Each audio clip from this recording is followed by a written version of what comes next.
Hello, good people of YouTube. Mountbatten here, and today we are going over my top 5 cruisers as requested in last week's top 5 video. Now, if you have an idea for a top 5 list, please leave it in the comments down below. It can be about a certain class, it can have a certain theme to it, whatever you can come up with, leave it in the comments down below. You might see your idea become next week's top 5 video. Another big announcement is that we are getting very close to 40,000 subscribers. At the time of this recording, we're at 39,067, which is under 1K away from that goal. When we hit 40K, I'm doing another giveaway like we've done for the past subscriber milestones for the channel. The way that this works is that I give out 5 premium ships of your choosing from tier 1 to tier 9 if you are selected to win the giveaway. And how exactly that's going to go about will be in a video once we hit that 40K goal. But those of you that have been around, you guys know how it works. You new guys, if you aren't subscribed, make sure to hit that subscribe button. That way we can get to 40K and get that giveaway going. One last announcement. Yesterday's video announcement. Yesterday's video was a really big departure from what's normally on the channel. For those of you that don't know, I am, well, obviously a history buff. For those of you that have been around for long enough, I'm also a bit of a firearms collector, especially World War II and earlier firearms. And I managed to finally pick up an M1 Garand, and I made a video yesterday going over the Garand, talking about what it was like compared to the other World War II era rifles, specifically, words are hard, the rifles of the big 3 allies during the war. So if you're into that type of stuff, please check out yesterday's video. I'll put a link to it here in the description or in the comments down below.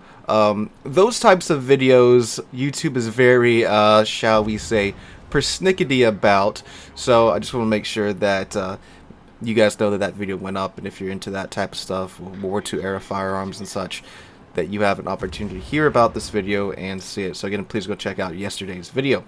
Now, onto the list. So, again, this is my top 5 cruisers, so I'm not saying these are like the definitive best of the best cruisers. I do think these are some of the best cruisers in the game, but again, they are my top 5 cruisers. It's all 125% my opinion. If you disagree with me, that's fine. The world will be a very boring place if everyone agreed. So let's go ahead and get on into it. Coming in at number 5, we have the Tier 8 American light cruiser, the San Diego.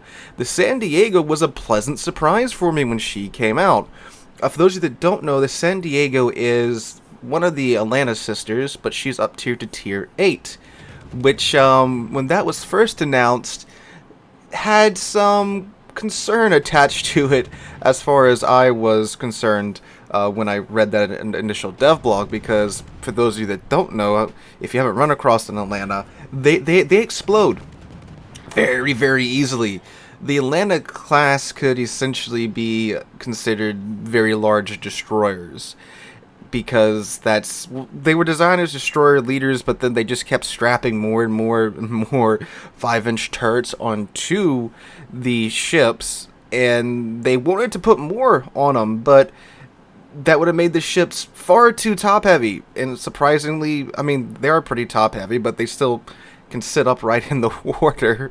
So yeah, they're these absolutely ridiculous light cruisers that have a bunch of 5-inch guns on them, and again, it's basically a large destroyer, so she has pretty much no armor. Now, destroyers in this game don't have citadels. The Atlanta, San Diego, and Flint all do. And again, they're very easy to pin, they're very easy to citadel, and they blow up quite well. However, Wargaming managed to pull this one off and hit it out of the park, in my opinion. I think I gave this ship like an 8 or a 9 out of 10 in my review of her. So what she has different from the Atlanta is that obviously she's at tier 8, so she can see tier 10 games, which again, pretty daunting for a ship that is basically a floating explosion. But they increased her armor a little bit, just enough to where now you can actually bounce a lot of other cruiser caliber guns that you couldn't beforehand. So you have that ability, and then they gave her a heal and sap and reload booster, but no smoke, which is Atlanta's thing. You know, Atlanta, she's got a bunch of 5-inch guns, smokes up, starts HE farming stuff down. The San Diego is more like the booster rather than being a smoke farmer. She's really good at hugging onto the corner of islands and just raining down sap upon her enemies. And it's sap, so it's a very, very good munition type. However, of course, you cannot start fires because you don't have any fire chance with sap. So, but she does also get the Austin shell ballistics, which means that unlike the Atlanta, where the shells have to circumnavigate the world once or twice before they get to the target, the shells actually get there in a pretty quick time, especially considering this is an American cruiser. So that's great. And the AP is actually quite fearsome on this ship as well, with those improved shell ballistics. And again, American 5-inch AP has always been a pretty heavy hitter, and then you go and give it the improved shell ballistics where you can actually hit what you're aiming at in a reasonable amount of time, and couple that with the reload booster as well. It's quite potent. She's a very fun ship to play.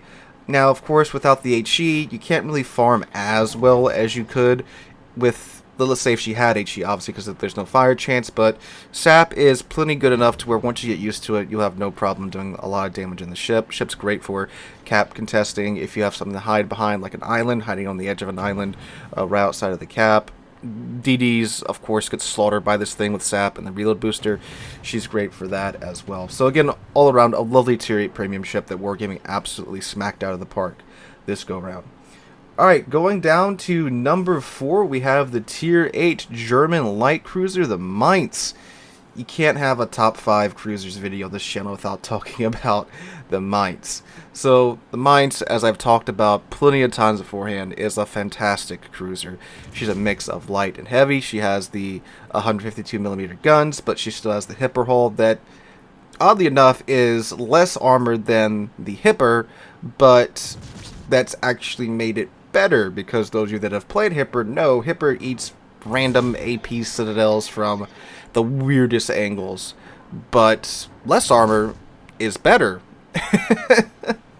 because of the mechanics in the game and such. So rather than eating, like an AP shell that hits the prop shaft and somehow the turret number 2 blows up, you do get overpinned a bit more in the hipper. Now, get overpinned a bit more in the Mainz. So, in addition to that, she has, of course, those wonderful 152mm guns with a very nice reload time. Of course, you throw Lucians on this, you get 140 shell hits, you get that boost to your reload time, get Adrenaline Rush going too, and you'll be an absolute shell hose. Now, in addition to, of course, the very quick reload time, obviously you can HE spam quite well. She does have German AP. German AP does punch well above its weight class, so something pops out close to you, load that AP, and you'll be chucking their upper armor for easy, like 5 or 6k a salvo if you can penetrate their armor. In addition to that too, she actually has pretty decent AA. In the match you're watching in the background, arms race double CV game, I was the lucky recipient of both of the CV's attention for a good portion of this match, and while I didn't get a whole lot of damage in, I certainly made them pay with the amount of planes I managed to take with me. And even though I think I only did like 40,000 damage this match, with the sheer amount of planes that I shot down, I was still like number 3 on the team despite that. Of course, she has the other German goodies too, hydro, torpedoes, and a catapult fighter as well. So again, a wonderful ship, well worth the money in my mind, especially if you have Lucians.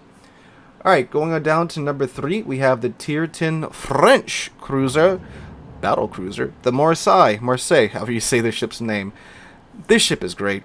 They really managed to, again, just knock these ships out of the park with the German battle cruisers, the French battle cruisers. They've actually been doing quite well with this new battle cruiser formula, in my mind. It's interesting that they decided to put the French battle cruisers in an actual cruiser slot. I guess because the main caliber guns are, not big enough to be a battleship. But these ships are great, especially the Marseille, the tier 10. So, despite the way that they look, these are not battle tankers. These are excellent flankers. With the engine boost that these ships have, with the AP that these ships have, with the reload booster, find a flank that you can run down, pop that speed boost. I mean, obviously don't go beelining into the enemy team, but if there's a clear flank, pop that speed boost, get running down the flank, and you get those broadsides of those enemy ships, load your AP, start slapping these guys in their citadels. This thing's guns, the AP on these 330mm guns, can easily citadel just about any tier 10 battleship from about 15 kilometers in. Any tier 10 battleship that, of course, isn't German, but for those, you can chunk those for like 10, 13, 14, 15k easily. The AP on these ships is just fantastic. The maneuverability of these ships is fantastic too. You get that speed boost going, you start running around. Basically, you smash W on these ships, and you don't really stop. Like the French cruisers. They're very maneuverable, very high top speed, AP hurts like hell, and the HE is no slouch either, especially with that reload booster. Something goes bow in, obviously you don't have near the gun caliber to overmatch them, so load HE, get a fire started, they pop damage con, wait 16, 18, 20 seconds, pop that reload booster, set 3 more fires on them, get them burning down. Absolutely fantastic cruisers, especially if you like a more maneuverable cruiser, a cruiser where you don't really stop, you just keep running around. If you like that type of playstyle, this is most definitely the cruiser for you. And again, the AP hits well above its weight class, and it's so much fun to play these ships. The amount of situations I've gotten out of with these ships, thanks to the speed boost and the maneuverability, is crazy. These ships are a ton of fun. I really like the way that they made these ships, and again, they hit it out of the park with the Marseille line as well. The mid-tier ones are a little bit painful, but I mean, what mid-tier cruisers aren't, if we're being honest? But once you get to the tier 8 and start going on up from there, they're a ton of fun.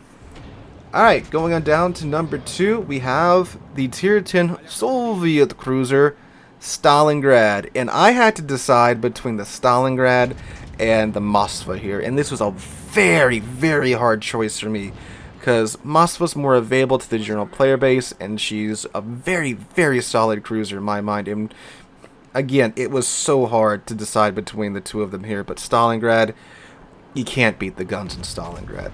Stalingrad has, of course, the insane Soviet bias AP. These guns hit well above the weight class. These could easily be 16-inch guns with the characteristics that these shells have, and I don't think anyone would really bat an eye at that. So, yeah, the AP on this ship is just pain if you slip up. You don't even have to show broadside to get chunked by the Stalingrad's AP, because it's just that good. Stalingrad. So she is a still ship, so you do have to play a fair bit of ranked or clan battles, or spend a lot of money on center containers to get her. But man, and she has been hit by a couple of global nerfs. She's not as survivable as she used to be.